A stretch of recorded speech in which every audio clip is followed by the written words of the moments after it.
join us coming up at 10:30 on the broadcast today to talk a little bit about something she probably won't discuss much the next couple of days while hosting, but I thought we'd go ahead and set the table here as she was such an integral part of one of the most iconic and legendary radio shows in Kansas City radio history, the Johnny Dare Morning Show. And about 6 months ago, their corporation decided to pull the plug. They were letting employees go nationwide, all kinds of cutbacks, and Nikki got caught up in that thing. But she's obviously extremely talented. She fits in extremely well with this audience. I think you're going to like her as the fill-in host the next couple of days. And we're going to talk with Nikki coming up at 10:30 about what happened with that show in the radio business and a couple things going on in her life. She loves the water. They love the lake. She went to the Pro Football Hall of Fame for Jared Allen's induction this summer. She's got a lot of great stories to tell, and I'm pretty sure she'll have some commentary on Travis and Taylor, as I may have in a couple of moments as well. We're looking forward to that. One of the interesting things that we've endured out here this week, where everybody says it's so hot. The first day we arrived, it was 111, and it was hot. Don't get me wrong, the sun is hot, but it's just different than Kansas City. Yesterday, the temperature went down. The high temperature was going to be 97. And I said to my wife, Jessica, that's perfect. Let's go play golf. And what happened was it went down to 97 because a haboob came through. If you don't know what a haboob is, it's a dust storm. And it's not unlike what we get in Kansas City when in the spring, May, June, whatever, the tornadic weather, we get heavy winds and then the rain behind it an hour later or whatever. Well, here, the heavy winds start up out in the desert and start blowing at Phoenix, and the visuals are just stunning of all the dust in the air that comes blowing in just big balls of, it's crazy. It's like a tidal wave of dust, and right behind it is the rain, which is fortunate because then it cleans everything off after all the dust has been flying. It was one of the weirdest things you could ever experience. Not a monsoon. This is monsoon season in the desert, but it was not a monsoon. It was just a heavy thunderstorm after the haboob. So we've been enduring that, and then we went out the next day and thought, well, this is perfect. It's only going to be 97 degrees. They had 50% humidity in Phoenix yesterday, and I won't use the term of what the high school boys that were playing in the tournament after we finished were calling it. They said they got a little sweaty down in their, dirty areas. They've got a name for that. They're not used to that in Arizona, but the humidity was like 50%, so it was really kind of steamy here yesterday as well. It's been an awful lot of fun. We have a great time out here in the desert. It's a very interesting city that we've always known to be very red and conservative in what we've always believed is a red and conservative state. And as you know, Arizona became a swing state. It's not really a swing state anymore. Trump has gained, the Republican Party has gained several percentage points in registration here over the last few years. And I think we're all going to look back on what happened in Arizona and say that was fraud. That was absolutely fraud in Maricopa County and Phoenix and the state of Arizona. There's nothing about this place that leads you to believe anything other than illegal immigration could be turning Arizona. It is not New Mexico. New Mexico is a hot mess. New Mexico, right next to Arizona, where we drove through on our way here, we're very cautious in New Mexico because if I were an illegal alien in Arizona, I'd be moving to New Mexico. I'd go to Albuquerque immediately. New Mexico is where they pulled over Harjinder Singh, the illegal alien truck driver that killed those 3 people in Florida. They pulled him over in July for speeding, doing 60 and a 45. And the officer, who couldn't understand what Harjinder was saying because he speaks broken English, said, "You were doing 60 and a 45, I have to write you a ticket." And then he said, "I see you don't have any tickets on your record, so I'm going to reduce your speed to 55, so your fine is only $25. What a nice thing to do for an illegal alien truck driver. Reduce his speed, reduce his fine, no court appearance, on your way, everything's good, drive to Florida and kill 3 people. Outstanding work, New Mexico. It's what New Mexico does. New Mexico is loaded. It is just loaded with your prototypical late 60s, 70s hippies.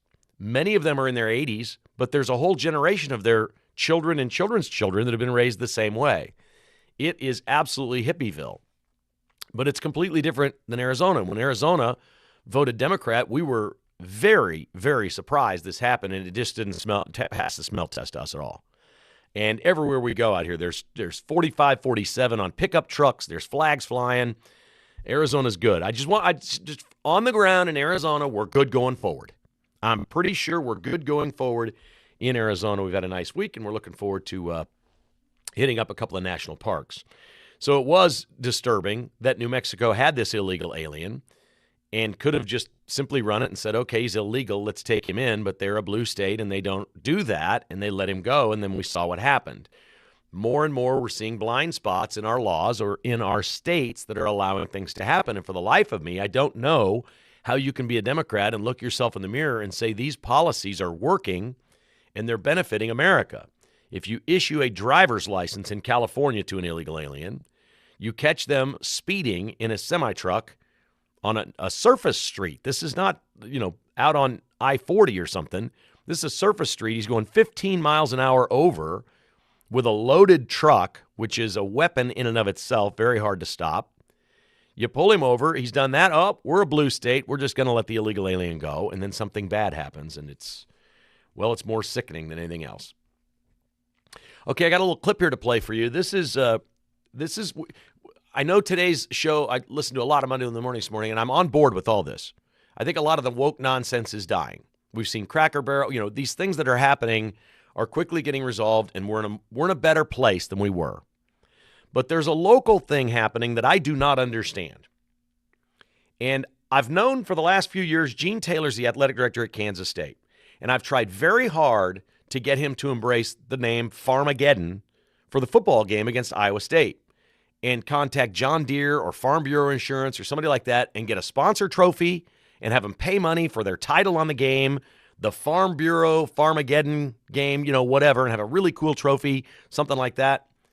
And it's just been crickets. And apparently Iowa State's the same way. And I've never understood why, other than, well, they have so much money, maybe they're lazy, maybe these schools are just flush with cash and they don't need a sponsor, don't need this money. I don't know, but that doesn't sound like athletics to me, but maybe that's the case. Reese Davis from ESPN was on a podcast and let the cat out of the bag. Mark's going to play the audio clip for you here. Let the cat out of the bag that ESPN did not promote Farmageddon, the term, which actually the fans of both teams were calling it Farm-O-Geddon this year because it was in Ireland. And he let the cat out of the bag that it's the schools pushing ESPN to not say Farmageddon, and the schools don't want to embrace this either. This is insane. Listen to this. And Farmageddon, if we can call it that, gave us a great slice of it and was very entertaining in a sloppy, delicious way on Saturday. We got a directive that the powers that be, I guess, for the institutions and perhaps from the conference, they weren't big fans of that moniker of Farmageddon.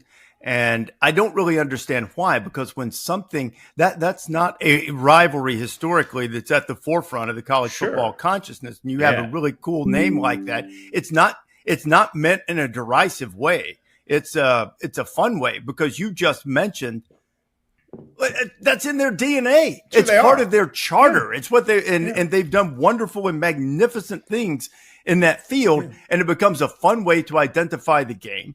And, hopefully people won't send emails like that anymore and take away things that make it memorable. That's exactly right. It's the Big 12, Kansas State, and Iowa State not understanding the charm and excellence of the Southeastern Conference, where they have the Egg Bowl and the Iron Bowl and the world's largest outdoor cocktail party. I mean, they embrace these traditions that are silly and fun. Look, I don't know whether this is about the Bible, whether we don't want some sort of reference to Armageddon. I don't know if that's offensive to deeply religious people. I don't know if they want something like, we can't say border war anymore with KU and MU, which is insane that you can't say that because, well, it's war and we can't do that. So I don't know if it's about destruction and death and mayhem that they don't want the reference, or is it simply about the word farm, that they don't want their schools to be identified as farm? Look, I went to Kansas State in the 80s, and everybody made fun of it as being a farm school. They made jokes about sleeping with animals and, wheat crop. Kansas just remodeled its football stadium. They've made fun of K-State for being an ag school for a year. They just remodeled it to where it shows the waving the wheat in a completely different light. It's Kansas. It's wheat fields. It's who you are. Embrace that. For Kansas State and Iowa State to have something as unique as a game called Farmageddon to run from it, you people are fools. unless you have some sort of a woke reason, a university president that's saying you can't do this because it's going to offend people who are deeply religious or something like No, I can't even imagine what they're running from to not use this moniker. But I'm embarrassed for my alma mater, and I'm embarrassed for Iowa State. And I'm also embarrassed for the Big 12 and for ESPN that the powers that be just call up ESPN and say, don't use the term Farmageddon, and they follow it because that's not good for ESPN. It would have been better for the viewing audience to be completely immersed in that tradition that is so important to the fans. This game is going away in 2027 if the Big 12 doesn't figure something out. They're not going to be scheduled for a conference game. Kansas State and Iowa State have the longest running consecutive series in college football. They may have to play each other in the non-conference to keep it going.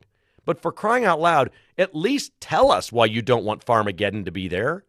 And if it has anything to do with the word farm and agriculture at your schools, my God, Reese Davis is so right. The work that's been done, the crop science, the way we feed people all over the world because of our excellence in agriculture should be embraced. This is Trump's golden age of America. We love farmers. I drink Busch Lights on the weekend. They got tribute to farmers beers, for crying out loud. They got bass fishing beers. We're America. We're MAGA. Embrace it. Be the schools that you are. I'm embarrassed for both of them. As if the game wasn't a train wreck enough for Kansas State, now they don't want to use the term Farmageddon. Shame, shame, shame. 913-408-7957 is the number to call. 913-408-7957. This is Uncanceled. We'll take your calls. And, I haven't commented on Travis and Taylor. We'll probably do that at some point. And Nikki Pace joins us at 10:30. You're on KCMO Talk Radio.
It's Kevin Kietzman, Uncanceled, on 95.7 FM, KCMO Talk Radio. Hey, coming up in about 10 minutes, Nikki Pace will join us. Longtime radio broadcaster, part of the Johnny Dare Show on 98.9 The Rock. Looking forward to chatting with her. It's been 6 months since they've been on the air. She'll be the fill-in host of Uncanceled the next 2 days as we are on vacation. We're heading to the phones in just a moment. Briefly want to mention, I don't know if you heard, Travis and Taylor are engaged, and he proposed to her in his backyard in Kansas City where he built a garden. It's pretty cool. Everybody's so in love with them that almost everyone on the right believes now that Taylor Swift is going to become a conservative, or that at the very least she's talking left and living right, which is just the worst. I mean, seriously, there's nothing worse than that, folks. Think about that for a second. Talking like a leftist and living like a conservative is the worst. That's as fake as it gets. So I hope that's not the case. I don't know. Trump said yesterday that he thinks she's a terrific person now, so he's jumping on board. I've said it. I said it a couple weeks ago on the show. She can just prove it to everyone. Show up December 7th at the Kennedy Center Honors and sing George Strait for George Strait as he goes in the Kennedy Center. That's it. Nothing political, nothing. Just show that you're willing to go do it while Trump is president. That's it. That's not even moving from the left. You don't have to say a word. It's George Strait, the king. Just show up, sing a song, say some really nice things about George Strait, and walk off the stage. They'd love to have you there, Taylor. They would love to have you there. So let's get that done. All right, to the phones we go. Stephen in KCK is with us on Uncanceled this morning. Hi, Stephen. How are you?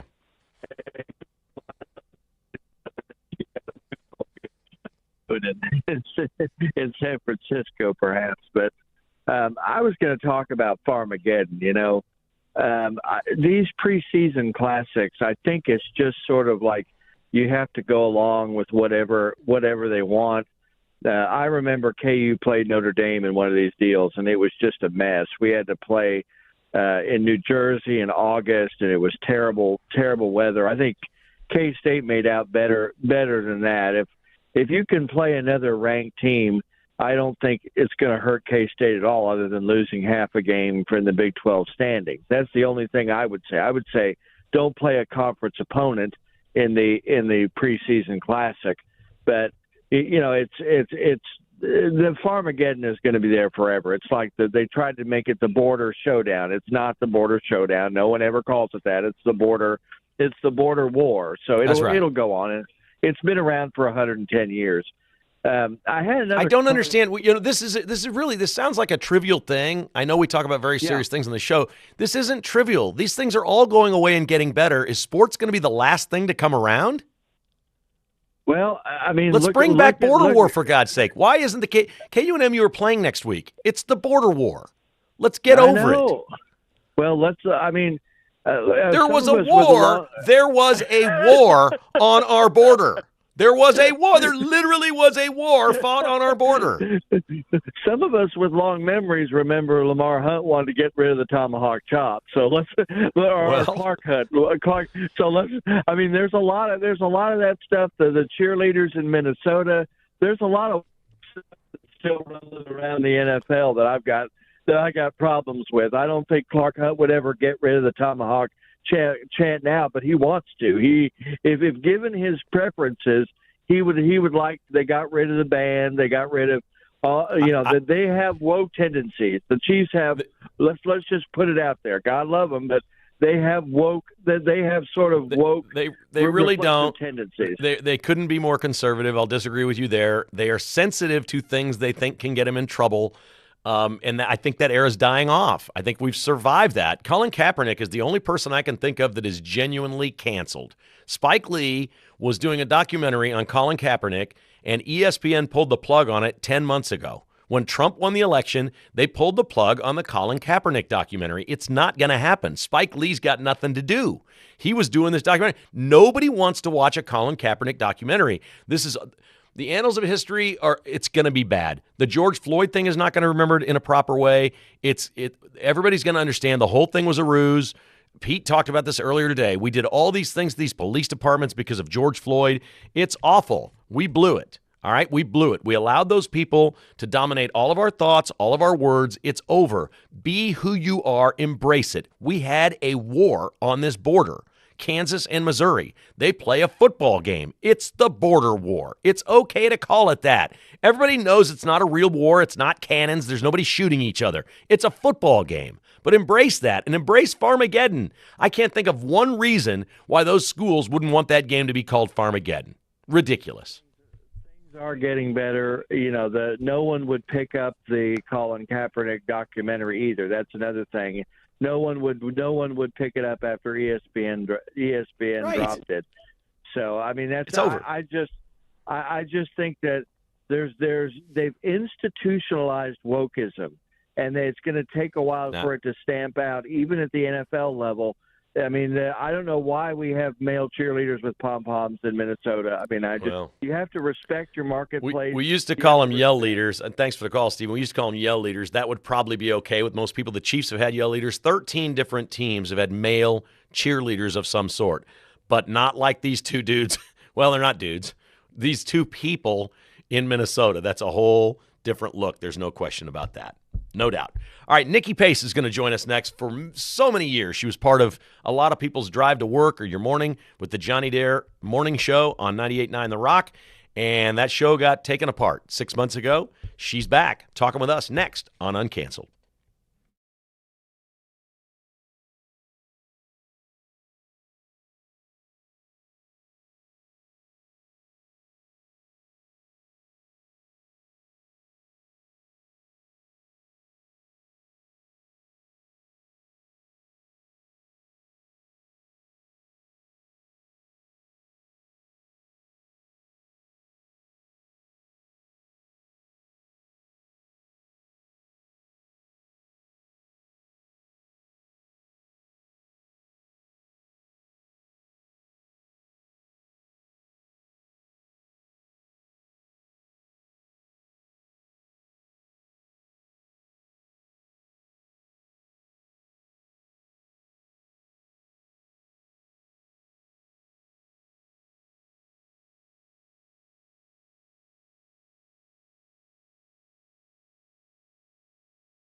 Kevin Kietzman is Uncanceled and back on Kansas City Radio. 10 to 11 a.m. on 95.7 FM KCMO Talk Radio. Hey, we're brought to you today by our friends at bestofferkc.com, helping you leave the hassle behind. Call 816-338-SOLD. That's 338-SOLD for bestofferkc.com. They are not a wholesaler. We've been talking about the gentleman last month that inherited a house, needed a lot of work, and he was moving out of state, wanted to sell fast. 4 days before we're supposed to close with this wholesaler, they backed out. That doesn't work. He had to call bestofferkc.com. They came in, took care of the whole thing. Just start there. bestofferkc.com. 816-338-SOLD for Best Offer KC, helping you leave the hassle behind. I'm very excited to bring on our guest today, Nikki Pace. She's a longtime broadcaster in her entire family and marriage are centered around radio and music and content, and they're creators and they're inventive and they're wonderful. And 6 months ago, as such a big part of the Johnny Dare radio show, morning show, the corporation came in and decided they were going to slash the whole thing. I don't know how it all went down, but I know a lady who does. Nikki Pace is joining us. She's going to be filling in right here on KCMO Talk Radio the next 2 days in this time slot. Nikki, good morning. How are you? Good morning, Kevin. I'm great. Thank you for having me. First off, thank you all of you guys there. You guys have been nothing but sweet since we were crossing paths again this past week and catching up. It is so great to hear your voice again. Before we ask you what the heck happened, what have you been doing for 6 months? We missed you. What have you been up to? You know what? I'm still married. That's the most important part. We got through COVID together. We've gotten through unemployment. As a matter of fact, I was listening to Mike laughing in the kitchen because he was tickled today watching the Trump Cracker Barrel meme. I'm like, oh my God, one of us needs to get out of this house. Seriously. I've enjoyed, we have a lake. You mentioned it earlier. We have a place at the lake that's in the Flint Hills in Kansas, lake house that we've had actually longer than we've been married, almost 30 years, Lake Cahola. So I spent a good amount of time there and just kind of come back forth to Kansas City, and that's it. We've gone on a couple trips. Just enjoy not waking up at 2:30 in the morning anymore. And you went to the Pro Football Hall of Fame this summer with Jared Allen? Yeah. So when I was thinking about it, I'm like, I wonder how the hell did we end up there? He and Mike made fast friends. You remember the old VIP bar at Sandstone years back at the Stony Amphitheater? They somehow crossed paths, became fast friends, loved country music, stayed friends over the years. Turns out Mike's daughter, I forgot about this, was looking at a house next door with her husband, Dan, and the house had to be approved by the neighbor. That neighbor ends up being Jared Allen. Fast forward all these years later, everybody's still friends, and he had reached out to Mike at the beginning of the summer and said, hey, I'd like to invite you to my personal party and to do the whole weekend in Canton, Ohio for the Pro Football Hall of Fame, which is pretty incredible. That's a once-in-a-lifetime opportunity. Yeah, I understand that you and Mike, Nikki, are on the committee to move the Pro Football Hall of Fame from Canton, Ohio to the Legends where the Chiefs build a new stadium. Or if they build a new stadium, that's where it's got to move. Is that right? Sweet Lord. God bless the people of Canton, Ohio. There were some fine volunteers, good-hearted folk. No one should have to go to Canton, Ohio for any other reason. Bless their hearts, but you don't need to go there. And I didn't even mention this earlier. I forgot when we first got to Canton, we were supposed to stay at Fairfield. We pull up and I go, this is a crime scene. You're going to want to rebook somewhere. I don't know what this is.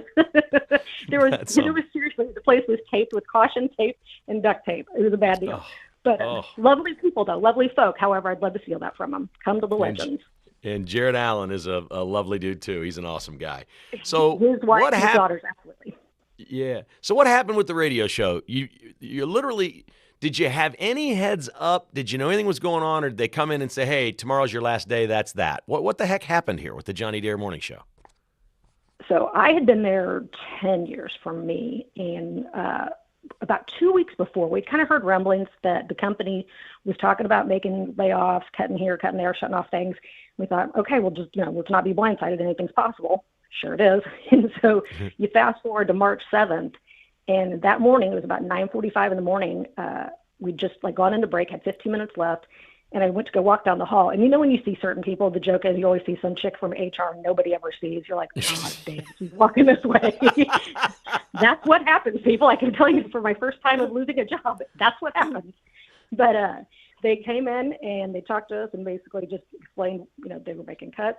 And somebody brought up in the middle of the conversation, we'd asked them if they would entertain letting you guys do a final show tomorrow, since that was a Thursday. And I just blurted out, I'm in, and of course, which I probably should have waited for Johnny to do, God bless him. we all said we're in. And crazy enough, whether they were waiting for us to hang ourselves or whatever, they let us go back on that Friday morning and just do a show saying thanks and goodbye to everybody. Yeah, and it didn't turn into anything that it was like surly or mean or bitter. You guys did it professionally, right? And I'm sure all of your listeners appreciated that. What kind of feedback did you get when this happened?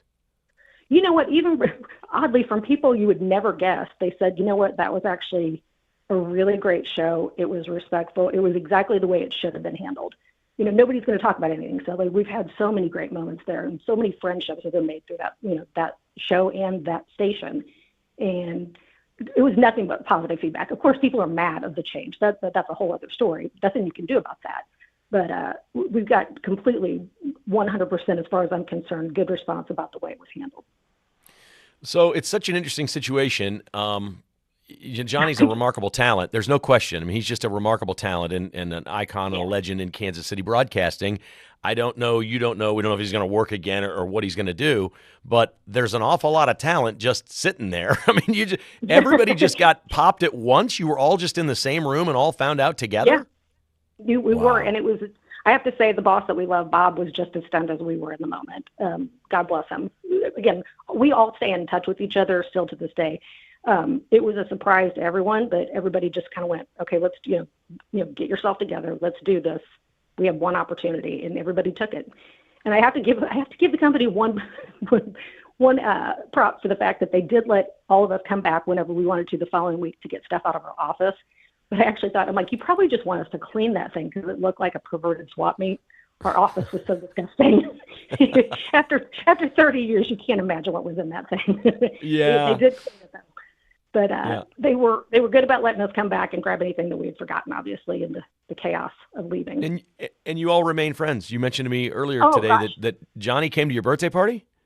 Yeah, we threw a birthday party for my mom, and she was kind of down about her age. So I said, okay, we can celebrate it together. And he came with his girlfriend, and Bob and a bunch of the other guys all came out, and we hung out and celebrated. And we've all seen each other off and on during these 6 months.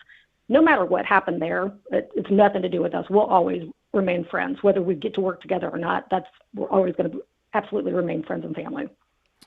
Well, I've met Johnny a few times, but I can't say that I really know him or know him well. But what I know the talent, I know the insane following of that show. One of the things I remember most was the big things that he did and you did and the show did for other people, whether it was around the holidays or not, whether it was a bike ride or something that was always doing something for somebody. What do you think the legacy is of the show? Is it just the pure entertainment value, the connection with the listeners, or the things that were done for people over the years? Because that show did an awful lot of good in our community. You're absolutely right. And that was one of the immediate things we talked about too, and that's also what other people bring up. What about Hope for the Holidays? Those guys over their 30 plus years, did so much good when working on that. And it's something to juggle because, when you try to help somebody out, you want to make sure you're helping somebody legit and give them the help that they need. You don't want to have anybody sneaking in, scamming and all that. But to have that not possibly be around again is just a heartbreaking thought because it was so good to so many people in and around the Kansas City area. It wasn't just right here in proper Kansas City. I mean, it was around, basically people were helping people in Topeka, this last time. They were just between helping with charitable efforts and helping people one-on-one, because obviously people need help through the entire year, not just the holidays. Johnny had a system, and he has the greatest group of people around him that all want to jump in and make a difference, and everybody pitch in and do something that's good, not just waste your powers, You can do so much good, not just sit on your ass. We're talking with Nikki Pace. She's going to be the fill-in host for Uncanceled the next 2 days. What the heck are you going to do with this show, Nikki? You're not going to do some Kamala Harris monologue, are you?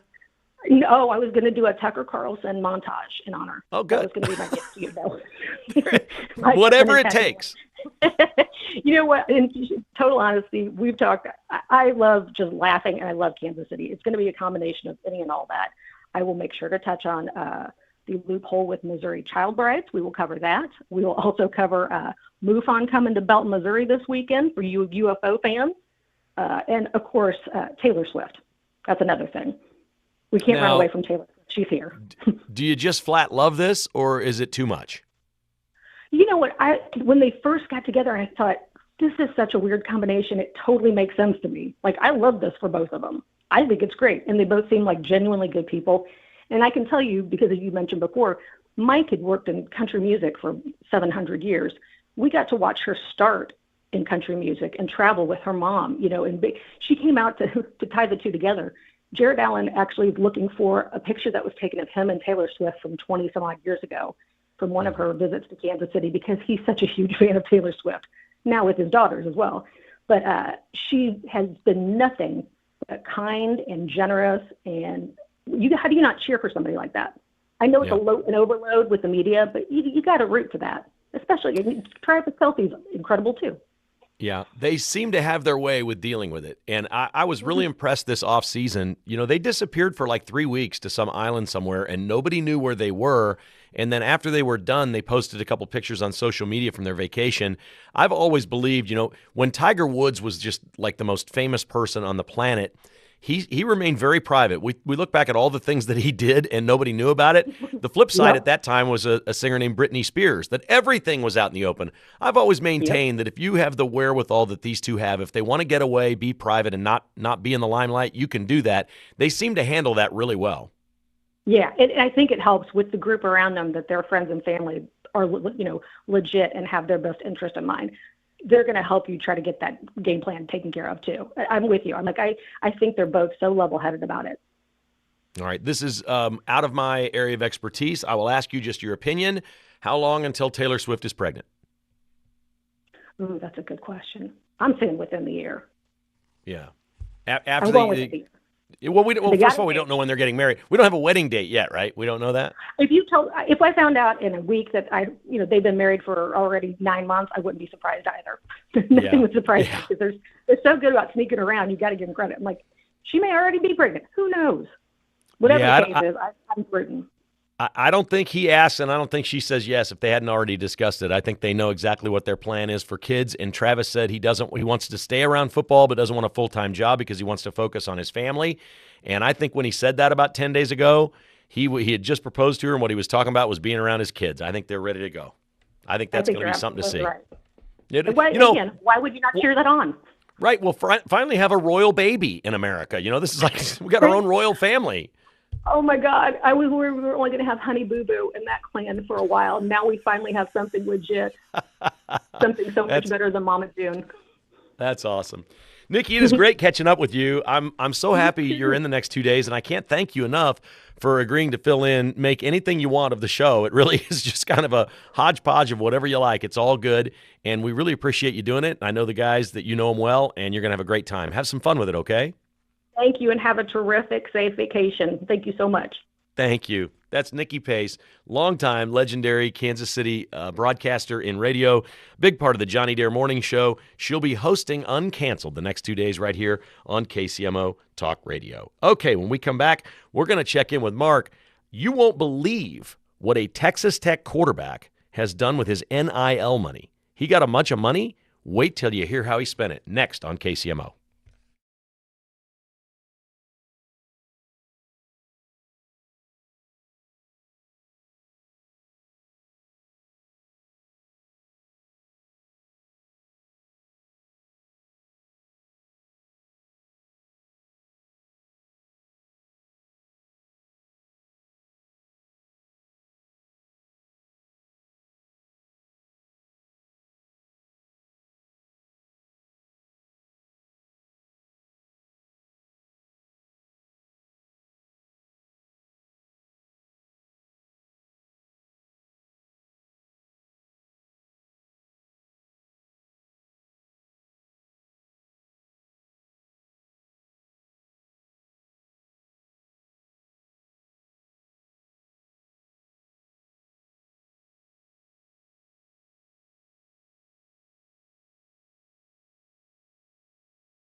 From the nation's heartland, it's Kevin Kietzman Uncanceled on KCMO Talk Radio 95.7 FM. All right, grab your spreadsheets and your pencils. In a couple of minutes, Mark and I will give you our football picks of the week. We are each 1-0 on the season from last Friday, but since I'm not in on Friday, we're going to do them today. So grab your pencil. In a couple of minutes, we'll have that one for you. You're listening to KCMO Talk Radio. The Vince Show is coming up next. In Lubbock, Texas, their quarterback, Baron Morton, Mark Van Sickle, received a pile of NIL money, as starting quarterbacks do. They get a lot of money, a couple $1 million. This young man took all of his money and paid cash for what? A house for his mom. Gosh, that's a great guess. But no, I'm going to guess mom and dad are doing okay. Mm-hmm. He purchased 150 acres of hunting land and is starting a hunting leasing business. Nice.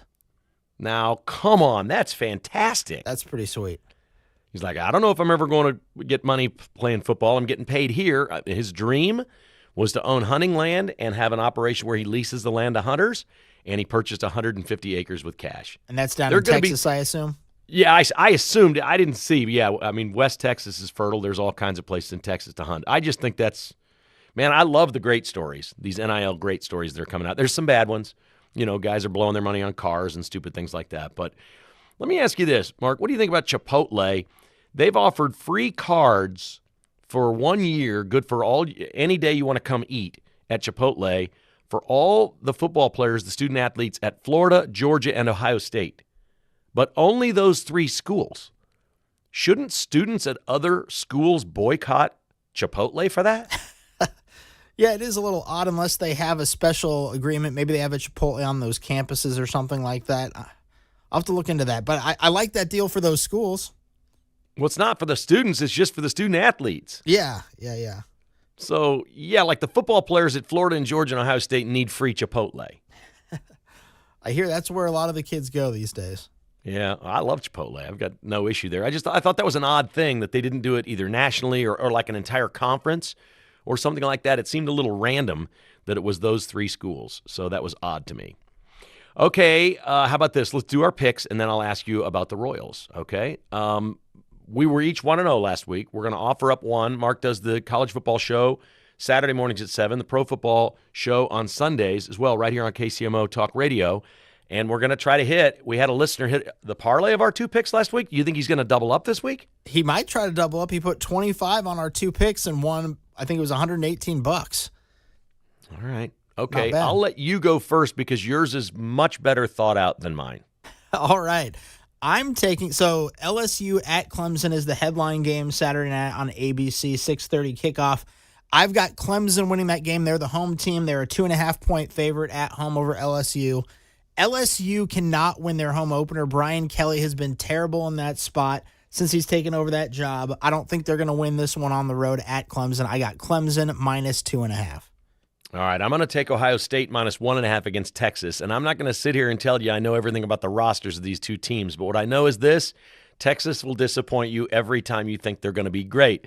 So they're the first number one team in the country preseason to not be favored in their first game. They're the underdog in this, even though they're ranked number one. Arch Manning's taking over as the quarterback. He played a little last year. I think he's a talented guy and all that, and I think Texas is an excellent football team.